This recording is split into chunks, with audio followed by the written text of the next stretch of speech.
ये स्वदेशी बहुत गहरा दर्शन है और ये ऐसा दर्शन है जो किसी भी देश को अपने पांव पे खड़ा कर सकता है। और इस दर्शन ने पिछले 200 वर्ष में दुनिया के कई देशों में ऐसे चमत्कार किए हैं कि वो देश आज दुनिया में सबसे बड़ी महाशक्ति बन गए हैं।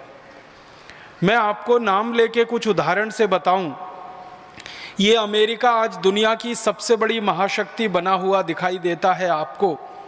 ये स्वदेशी के दर्शन में से निकला हुआ देश है। अमेरिका ने बहुत लंबे समय तक अपने देश में स्वदेशी आंदोलन चलाया। जैसे हमारे देश में परम पूजनीय स्वामी रामदेव जी स्वदेशी आंदोलन के प्रखर प्रवक्ता हैं, प्रखर दिशा निर्देशक हैं, अगर अंग्रेजी में कहें तो लीडर हैं। वैसे ही अमेरिका में स्वदेशी आंदोलन के एक बहुत प्रखर प्रवक्ता पैदा हुए थे, जॉर्ज वॉशिंगटन। उन्होंने अपने पूरे देश को स्वदेशी की तरफ मोड़ दिया था।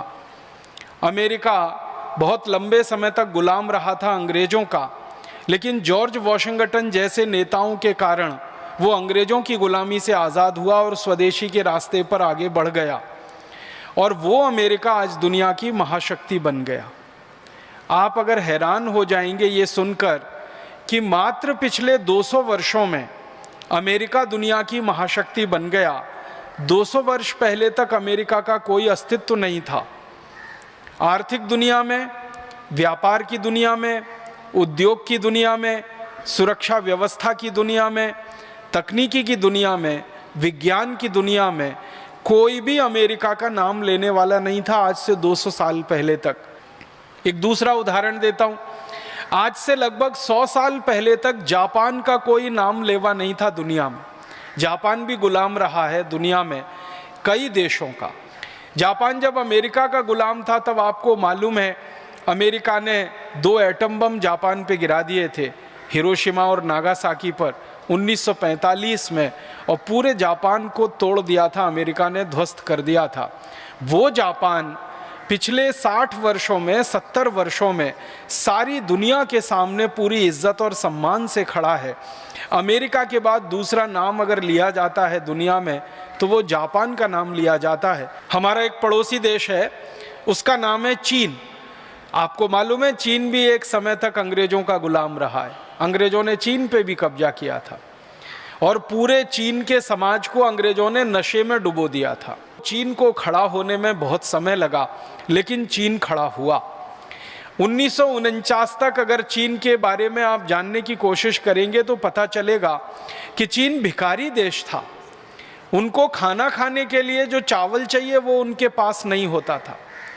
उनके उद्योग उनके पर्याप्त नहीं थे, व्यापार उनका अच्छा नहीं था 1949 तक। और 1949 माने आज से लगभग 60-61 साल पहले तक विदेशी कर्जे में डूबा हुआ था। पूरी तरह से ध्वस्त और अस्त व्यस्त देश था चीन। लेकिन चीन में एक बड़ा नेता पैदा हुआ। जैसे हमारे देश में मैं बार बार कहता हूँ परम पूजनीय स्वामी रामदेव जी स्वदेशी की अलख जगा रहे हैं, ऐसे ही चीन में एक नेता पैदा हुआ, उसका नाम था माओ जेडोंग। उसने पूरे देश को स्वदेशी के रास्ते पे डाल दिया और चीन के लोगों के दिल दिमाग में स्वदेशी चिंतन, स्वदेशी दर्शन ऐसे भर दिया कि पूरा चीन पिछले 60 साल में अपने पैरों पे खड़ा हो गया। और आज चीन पूरी दुनिया को अनाज खिला रहा है, पूरी दुनिया को भोजन करा रहा है। सारी दुनिया के बाज़ारों में 25% से ज़्यादा सामान चीन का भरा हुआ है। तो ये सभी देश दुनिया में अगर आप उनका अध्ययन करेंगे, अभ्यास करेंगे तो पता चलेगा कि वो ताकत से खड़े हुए, स्वावलंबन के साथ और स्वदेशी के आधार पर। इतने सारे देश अगर स्वदेशी के आधार पर दुनिया भर में खड़े हो सकते हैं और महाशक्ति बन सकते हैं, तो भारत भी स्वदेशी के आधार पर ही खड़ा होकर दुनिया की महाशक्ति बन सकता है। इसके अलावा दूसरा कोई रास्ता नहीं।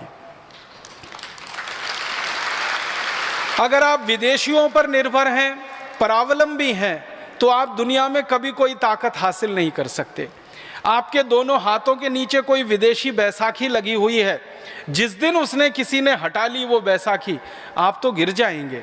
तो विदेशी बैसाखियों पर, परावलंबी होके विदेशी चिंतन से, विदेशी अर्थव्यवस्थाओं की नीतियों की नकल से कोई देश कभी आगे नहीं आता।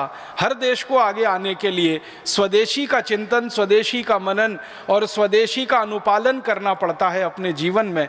तो भारत को हम महाशक्ति बनाना चाहते हैं,